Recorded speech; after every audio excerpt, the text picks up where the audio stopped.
જય માતાજી. ઘણી વખત બેક પેન થાય, ઝાડા ઉલટી થાય તો આપણે દવાની ખોજમાં નીકળી જઈએ, પણ ઋષિ મુનિઓના નિયમ પ્રમાણે જો નાભી ચક્ર ખસી જાય તો આ પ્રોબ્લેમ્સ થાય. તો એ પેચોટી આપણે કહીએ છીએ, એ જો ખસકી જાય તો કઈ રીતે જોવાની?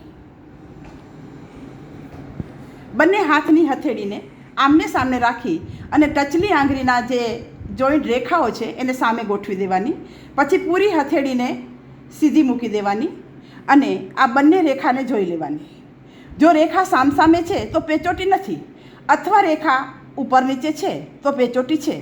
તો ચલો એ પેચોટીને કઈ રીતે ઉપાડવાની એના વિશે સમજાવી દો. બંને પગ વચ્ચે થોડું અંતર રાખવાનું.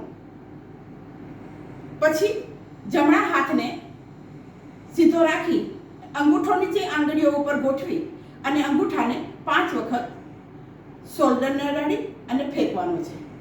આ પ્રોસિજર 5 વખત કરવાની છે.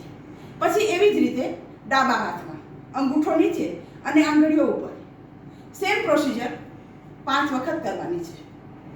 આ રીતે 5 વખત કરી અને ફરીથી જોઈ લેવાનું કે બંને રેખાઓ સામસામે આવી કે નહીં. જો બંને રેખાઓ સામસામે આવી ગઈ છે તો પેચોટી ઉપડી ગઈ છે. અને જો રેકી, જુઓ બંને રેખાઓ આ જોવાની. જો રેકી દ્વારા પેચોટી ઉપડી જશે તો ફરીથી પેચોટી નહીં પડે, એ ધ્યાન રાખવાનું. અને આ પેચોટી રેકી જાણકાર હોય કે રેકી ના જાણતા હોય, બધા જ આ પ્રોસિજર કરી શકે અને પોતાને હાથે પેચોટી ઉપાડી શકે. તો આ રીતે કરવાનું છે. જય માતાજી.